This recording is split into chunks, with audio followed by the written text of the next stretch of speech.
Please welcome Zack Bodner, President and CEO of the Oshman Family JCC.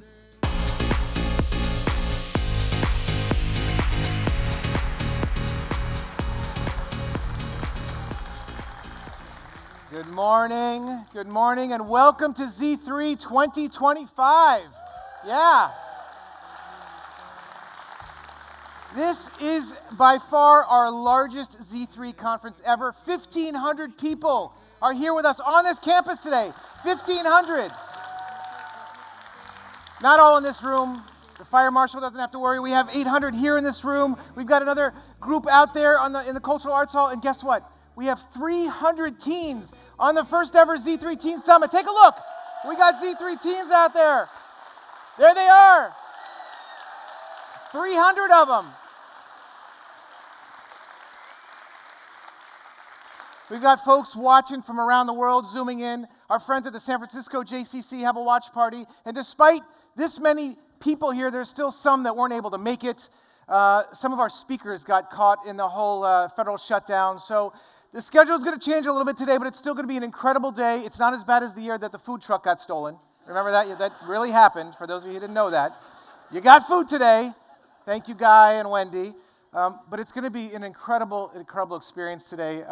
I'm just really thrilled. And look, it couldn't happen but for an army of individuals. There are so many volunteers that come here every single day for weeks leading up to this. So many staff that work on this. I can't possibly thank everyone who's been involved, but there are a handful of folks that I want to thank.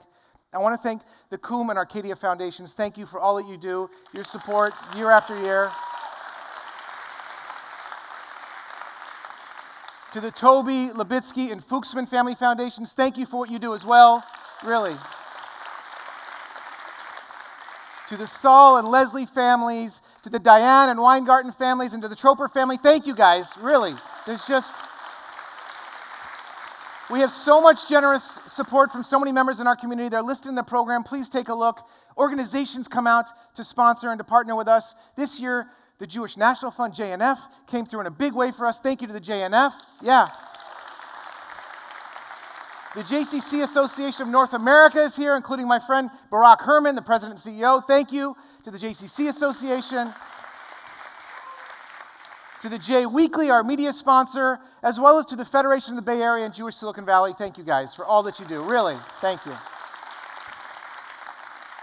Finally, to our board of directors led by Adam Tackner, thank you for trusting us, having our backs, investing in us, and allowing us to grow to 8 Z3 conferences around the country this year. Thank you. Now, listen, when Ronit Jacobs and I had this conversation 11, 12 years ago and said, let's have a little get-together to talk about Israel, let's call it Zionism 3.0, we had no idea that 11 years later it would turn into this. But in many ways, this is because of the visionary leadership of Rabbi Amitai Freeman. So thank you, Amitai, for growing this thing.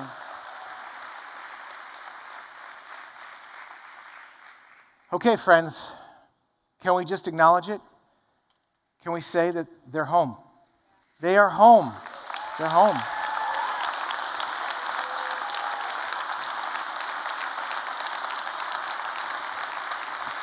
I know they're not all home yet. We got some good news this morning. There's still 4 bodies that we have to lobby for and pray for. Every day we need their return. And yet all the living hostages are home. And that we have to celebrate. Because 2 years ago on this stage, we had families of hostages that pleaded with us to help. Last year on the stage, there were still 100 hostages. And today, all the living hostages are home. And that is something we need to celebrate. Yeah. And we have to be able to hold both in our hands at the same time. The joy of their return and the pain, because we are the people of Elu ve'elu, right? Elu ve'elu. Both these truths can be realities at the same time. We can hold complexities in our heart. We understand nuance. We are the people that smash a glass at a joyful wedding, right? We praise God with the Kaddish at a funeral. We mourn, we weep, we cry, and we worry that in every generation they rise up to destroy us. But we also celebrate, we dance, we sing Habaita, and we know that in every generation we will rise up a new generation of Maccabees to stand with us and be strong and be proud. We are that people, the Elu ve'elu people. Now listen, yeah. For 2 years, for 2 long years, we screamed from the rooftops, bring them home. Imagine that we are now here finally at this moment. This took the whole Jewish community. This was a whole mishpacha effort, as you like to hear me say. This was diaspora Jewry and Israeli Jewry coming together and not stopping, not once, for 2 years. In Israel, the IDF was fighting every single day, fighting in Gaza to bring them home. Regular Israelis were protesting in the streets every single day to bring them home. Israelis were volunteering to help soldiers, feed soldiers, bereaved families, rebuild communities. Israelis were traveling around the globe to lobby world leaders to bring them home. Meanwhile, in the diaspora, we were doing our part. We were wearing the pins. We were wearing the dog tags. We were wearing the t-shirts and the bracelets. We were doing everything we could here to bring them home. Our kids were standing up on campuses, facing down hatred, saying we need to bring them home. Yeah, they deserve a lot of support and credit and thanks. Rabbis were giving sermons, and we raised a lot of money. The American Jewish community raised more money than we'd ever had for a single cause. $1 billion our community raised to bring them home. And we did this all in the face of an onslaught of terrible anti-Semitism, right? The anti-Semitism that we faced in classrooms, in the boardrooms, in newspaper op-eds, and social media. The things that we saw in international soccer matches, in Eurovision, international tennis matches. The things that we saw in Hollywood award shows, in literary circles. And yet, our people stood strong. And on October 13th, 2025, we saw them come home. And that is something we need to celebrate. Folks, I watched this and participated like you did over the last 2 years, and I came away with 5 lessons. What I want to do today is I want to share with you the 5 lessons that I learned over the course of these last 2 years. Number 1, when we come together, we can do anything. When we come together, we can achieve true greatness. When the diaspora and Israel come together, when political right and political left comes together, when the religious and the secular come together, we can achieve greatness. You know, the rabbis talk about how in the 1st century CE, the temple was destroyed. Our people were dispersed for 2,000 years because of our inner disagreement, our inner mistrust, our infighting between ourselves was what brought this about. But we also have the story of Esther. Remember the story of Queen Esther. When she knew she had to go to the king and plead the case, she had to tell him that Haman wanted to destroy our people. And she went to our people and she said, I need you behind me. I need your spiritual and emotional support. I need the whole community together. I need you to fast with me. And remember what Mordecai said. Mordecai came to her and he said, listen, our deliverance will come. The Jews will be saved with or without you. But if you don't step up in this moment, you and your father's house will perish. Mordecai said to her at that moment, don't be irrelevant. And I'm looking out at you at this moment in time saying you were the ones who showed up. You showed you are not irrelevant, but our fight is just getting started, folks. Let's fill this room with twice as many people next year because we are just getting started and we can do it all together. That's the first lesson I took away.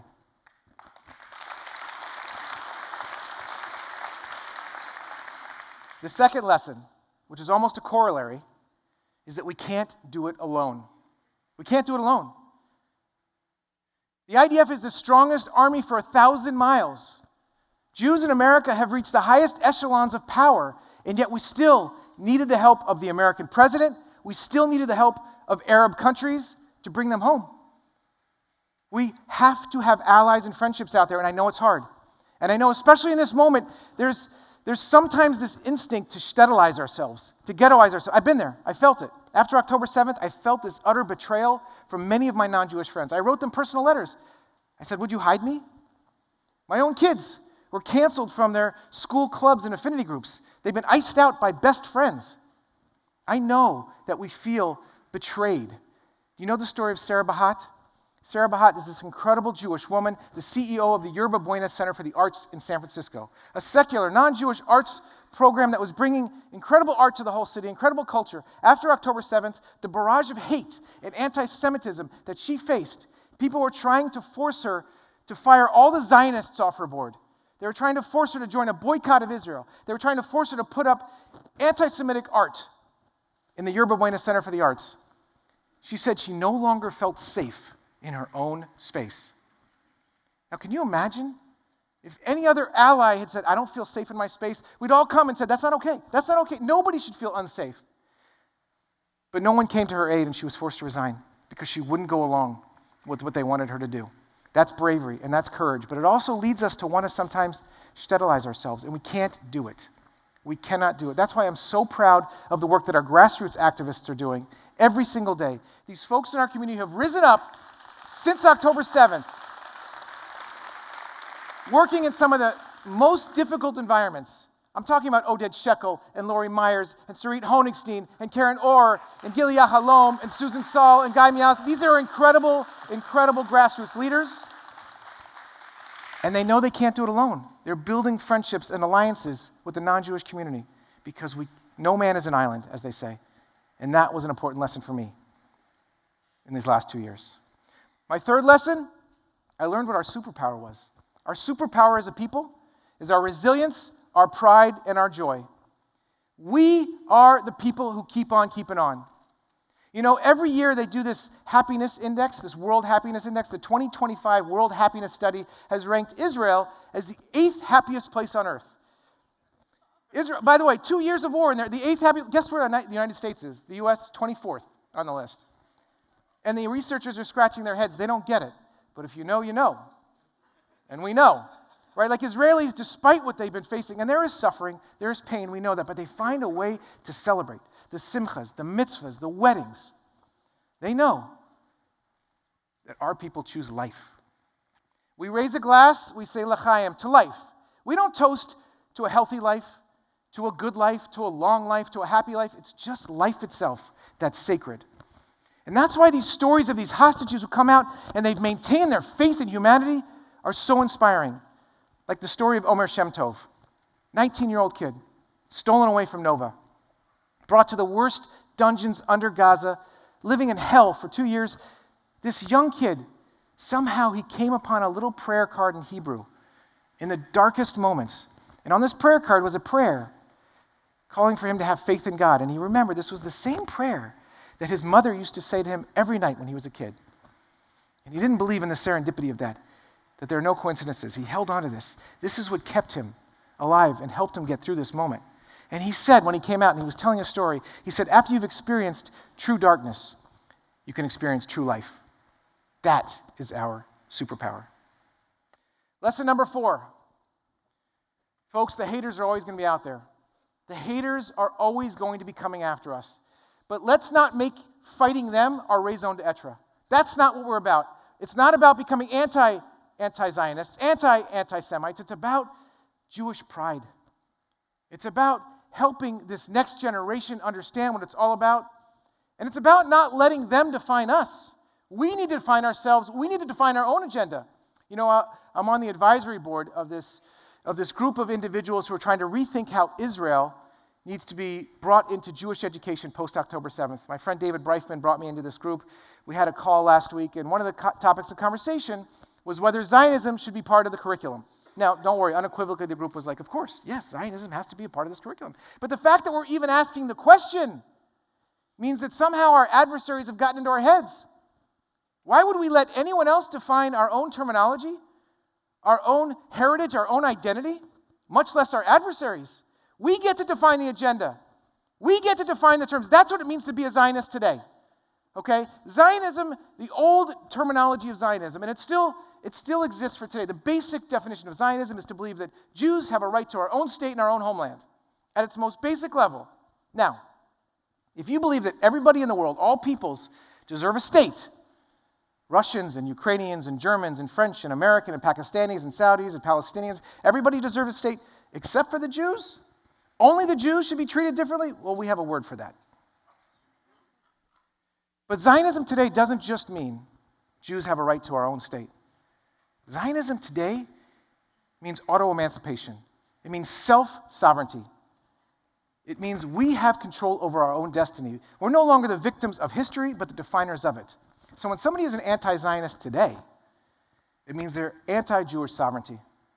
It means they're anti-Jewish identity that is not tied to being a downtrodden, victimized minority beholden to some benevolent majority.